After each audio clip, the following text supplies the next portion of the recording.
अस्सलाम वालेकुम स्टूडेंट, कैसे हैं आप लोग। उम्मीद करता हूँ सब लोग ठीक होंगे, खैरियत से होंगे। तो आज के इस वीडियो में मैं आप लोगों के साथ आंसर शेयर करने वाला हूँ CS506 web design and development GDB number 1 के बारे में। तो ये 5 नंबर की जीडीबी है, जिसमें से आपको अगर आप 5 नंबर हासिल करते हैं तो फाइनल टर्म में आपके 5 के 5 नंबर इंक्लूड होंगे। अगर आप 3 या 4 नंबर हासिल कर लेते हैं तो वो भी एज इट ही इंक्लूड होंगे। ठीक है। तो यहाँ पे वीडियो स्टार्ट करने से पहले आप दोस्तों को बता दूं कि सीएस के तमाम सब्जेक्ट, उनकी असाइनमेंट, क्विज, जीडीबी और लेक्चर अगर आप व्यू करवाना चाहते हैं तो उसके लिए मैं पेड सर्विस प्रोवाइड करता हूँ। अगर कोई स्टूडेंट मसरूफियात की वजह से अपनी ये एक्टिविटीज़ नहीं कर पाता तो सामने स्क्रीन पे मेरा व्हाट्सएप नंबर है, इस पे आप रब्ता कर सकते हैं। ठीक है, 03449767 315, ये मेरा नंबर है।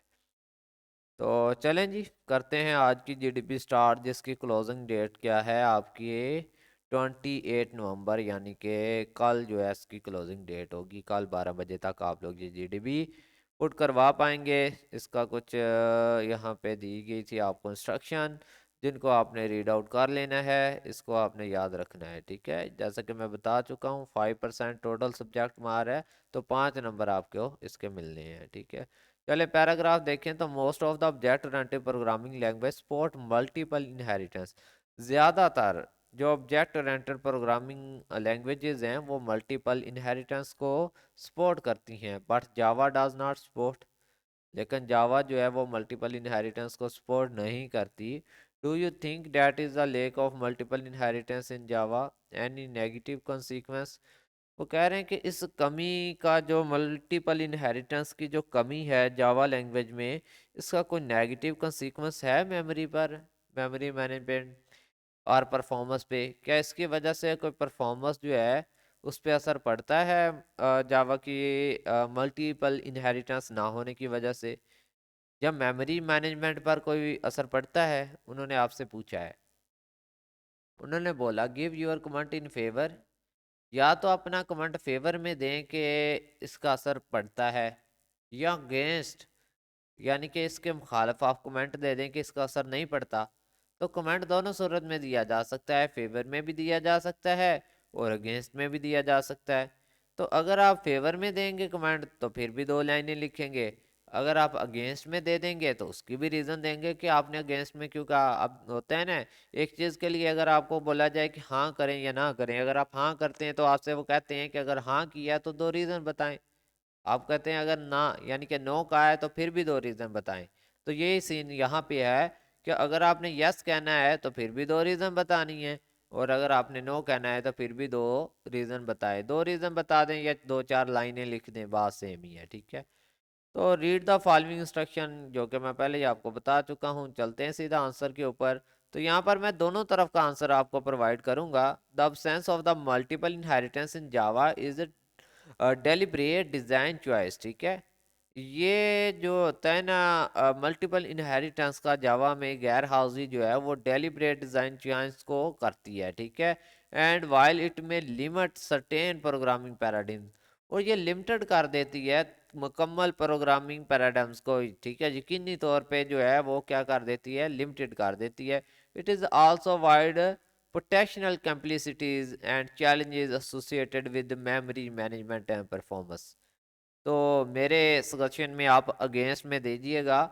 वैसे फेवर में भी इसका आंसर मैं बता दूंगा, लेकिन मैं आपको सजेस्ट करूंगा कि आप अपना आंसर अगेंस्ट में दें, क्योंकि अगर यहाँ पे मल्टीपल इनहेरिटेंस नहीं है तो उसकी वजह से मेमोरी मैनेजमेंट के साथ भी प्रॉब्लम होती है और परफॉर्मेंस पे भी प्रॉब्लम पड़ती है, और इसमें कम्प्लिसिटीज़ पेचीदगी का सामना करना पड़ता है, और इसमें चैलेंजेस का भी सामना करना पड़ जाता है जब मल्टीपल इनहेरिटेंस नहीं होती। ठीक है, तो अगेंस्ट में अगर आपने आंसर दिया है तो उसकी रीज़न भी तो बतानी होंगी। तो रीज़न डायमंड प्रॉब्लम आती है। ठीक है, अगर आप मल्टीपल इनहेरिटेंस यूज़ नहीं करते तो उसमें प्रॉब्लम क्या है कि multiple inheritance introduced a diamond problem. ठीक है, तो where a class inherit from two classes, एक क्लास 2 क्लासेस से इनहेरिट होती है that have a common ancestor. ठीक है, this can lead to embedding in method resolution.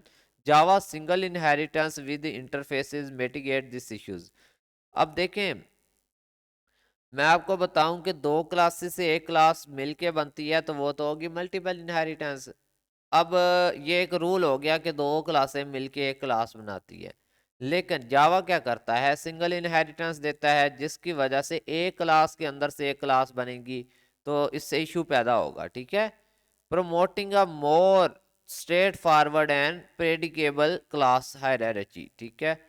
ये इसमें इशू है। दूसरा है code clarity, single inheritance provide करता है जावा। अब आपने ये नहीं कहना कि मल्टीपल इनहेरिटेंस नहीं दे रहा जावा तो शायद सिंगल इनहेरिटेंस भी नहीं देता। ये माइंड में रखें कि मल्टीपल इनहेरिटेंस नहीं है जावा में, लेकिन सिंगल इनहेरिटेंस मौजूद है, ठीक है। Single inheritance with interfaces enhance code clarity and maintainability, ठीक है। तो सिंगल इनहेरिटेंस के साथ प्रॉब्लम होती है, एक तो कोड की क्लैरिटी नहीं होती और दूसरा मेंटेन करना उसको मुश्किल होता है। It encourage the use of composition over inheritance, ठीक है, reducing the risk of creating deep and complex class hierarchies, ठीक है। तो ये आपने अगेंस्ट में इसके दो दे दिए, ठीक है। अगर आप फेवर में आंसर देते हैं, अगर आप फेवर में आंसर देना चाहें तो उसकी भी दो वजूहात हैं कि अवॉइडेंस ऑफ एम्बैंगटी, ठीक है। ये एक वजह है जिसमें बोलेंगे आप multiple inheritance can result in ambiguity when two parent classes have method with the same signature. अगर दो पेरेंट क्लासेस हैं ए और बी, उनके सेम सिग्नेचर हैं, ठीक है, तो फिर प्रॉब्लम पैदा होती है मल्टीपल इनहेरिटेंस की वजह से एक नई क्लास बनाने में, ठीक है। क्लास सी बनाने में सेम सिग्नेचर होने की वजह से प्रॉब्लम पैदा हो सकती है। Same signature mean same name.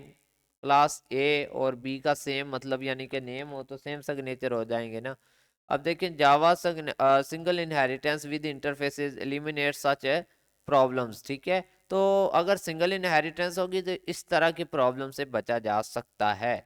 अगर देखें ना, मैं कहूँ आपके पास दो क्लासेस हैं, क्लास ए और क्लास ए, दो क्लासेस हैं, नेम दोनों के क्लास ए और क्लास ए है, सिग्नेचर सेम हो गए। अब क्लास बी को उन दोनों से डाटा लेना है, ठीक है। ऊपर दो क्लासेस हैं, नीचे क्लास बी है तीसरी। अब उस क्लास बी को ऊपर वाली दो क्लास ए है, क्लास ए है, दो क्लासेस से क्या लेना है, डाटा लेना है। तो सिग्नेचर सेम होने की वजह से उसको प्रॉब्लम होगी मल्टीपल इनहेरिटेंस में दोनों से डाटा लेने में। तो इसलिए वो कहता है कि जावा के लिहाज से देखा जाए तो वो सिंगल इनहेरिटेंस प्रोवाइड करता है। तो सिंगल इनहेरिटेंस में एक क्लास का सिग्नेचर एक ही होगा। हर क्लास का सिग्नेचर अगर सेम भी होगा तो एट अ टाइम तो वो सिंगल इनहेरिटेंस ही करेगी ना क्लास। तो फिर उसके लिए प्रॉब्लम नहीं होगी। ये एक इसका मतलब यानी कि फायदा भी है सिंगल इनहेरिटेंस का जावा के अंदर, तो फेवर में भी आप बता सकते हैं। दूसरा, सिंप्लीफाइड डिजाइन, इससे जो डिजाइन है वो सिंपल हो जाता है। कैसे? Single inheritance simplifies the design and understanding of class relationship. अब देखें ना, आपके पास एक मतलब ऊपर क्लास है, फिर उससे नीचे क्लास है, फिर उससे नीचे क्लास है, तो ये डिज़ाइन सिंपल हो रहा है। पता चल रहा है कि यार ऊपर वाली क्लास नीचे वाली क्लास ऊपर वाली से इनहेरिट हुई है, ऊपर वाली उससे ऊपर वाली क्लास से इनहेरिट हुई है, तो ये सिंप्लीफाइड डिज़ाइन बनेगा। It encourage developer to use interface to achieve similar functionality without the complications, ठीक है, introduce by multiple multiple inheritance की वजह से कुछ कॉम्प्लिकेशंस आ जाती हैं जिनको और देखते हुए डिज़ाइन को समझना मुश्किल हो जाता है। लेकिन सिंगल इनहेरिटेंस में ये चीज़ें नहीं होती, उसमें आप फंक्शनैलिटी को बड़ी आसानी के साथ सिमिलरली समझ जाते हैं, ठीक है। तो ये दो फायदे भी हैं इसके। अगर आप फेवर में आंसर देंगे तो आप इस तरह से लिखेंगे, उसके फ़ायदे बयान करेंगे। अगर आप अगेंस्ट में लिखेंगे तो आप मल्टीपल इनहेरिटेंस के फ़ायदे लिखेंगे, ठीक है। तो अब लास्ट में आप मेमोरी मैनेजमेंट एंड परफॉर्मेंस के बारे में अगर बात करें, जो कि हमारा मेन मुद्दा था यहाँ पर क्वेश्चन के अंदर ही, कहाँ पे हमारा क्वेश्चन ये, ठीक है। यहाँ पर दो ही तो हमारे मतलब यानी कि पॉइंट थे, मेमोरी मैनेजमेंट एंड परफॉर्मेंस, इसके हिसाब से हमने आंसर देना था। तो इसके हिसाब से मैं आंसर आपको बता चुका हूँ कि अगेंस्ट में दे सकते हैं आप, ठीक है। अब बाद में देखिए, the lake of the multiple inheritance in Java does not inherently impact memory management और परफॉर्मेंस नेगेटिवली। ये चीज़ भी है, ठीक है। फेवर में अगर आप आंसर देंगे तो किस तरह से आप कहेंगे कि मेमोरी मैनेजमेंट या फिर परफॉर्मेंस पे इसका नो नेगेटिव असर नहीं पड़ता। अब असर तो पड़ता है, ये मैं ऊपर आपको बता चुका हूँ कि यहाँ पे कहाँ पे हमने बताया था कि इस पे असर पड़ता है, ठीक है। कम्प्लिसिटी आती है, चैलेंजेस आती हैं, ठीक है। अब दो तरह के असरात होते हैं, एक असरात असर होना, एक होता है नेगेटिव असर होना।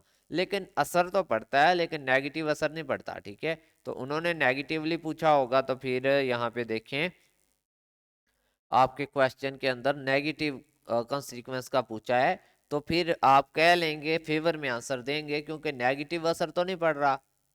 परफॉर्मेंस पे, मैनेजमेंट पे अगर असर पड़ भी रहा है तो वो नेगेटिव असर तो नहीं ना पड़ रहा, नेगेटिव असर नहीं पड़ रहा, ठीक है। तो फिर आप फेवर में भी आंसर दे सकते हैं। चलें जी, यहाँ पे हम थे कि the lake of the multiple inheritance in Java does not inherit impact memory management of performance negatively, Java achieve flexibility through interfaces.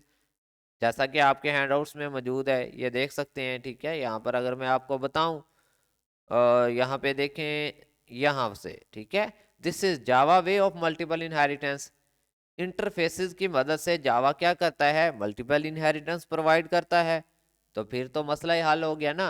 Multiple inheritance interfaces की मदद से अगर प्रोवाइड कर रहा है आपको जावा, तो मतलब वो एक मतलब अल्टरनेटिव चीज दे रहा है आपको मल्टीपल इनहेरिटेंस की जगह पे इंटरफेसेस।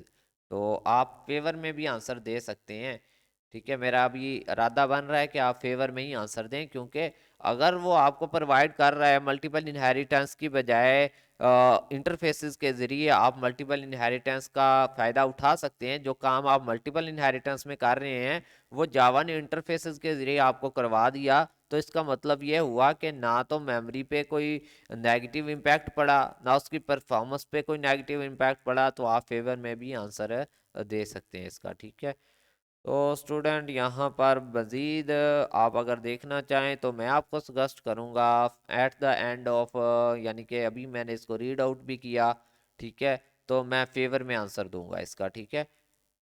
फेवर में आंसर दूंगा मैं इसका, ठीक है। उसकी दो वजूहात निकली। एक तो ये कि यहाँ पर इसका कोई नेगेटिव परफॉर्मेंस पे या मैनेजमेंट पे असर नहीं पड़ा, ठीक है। जब नेगेटिव कोई असर ही नहीं पड़ा परफॉर्मेंस पे या मैनेजमेंट में, तो हम फेवर में आंसर देंगे। दूसरी बात यह है कि इसने इंटरफेसेस के ज़रिए से मल्टीपल इनहेरिटेंस को इम्प्लीमेंट कर दिया। जो चीज़ें मल्टीपल इनहेरिटेंस में हो रही थी उसने मल्टीपल इंटरफेसेस की मदद से करवा दिया। तो इट्स मीन इसने उसकी कमी को भी पूरा किया, मल्टीपल इनहेरिटेंस की को भी।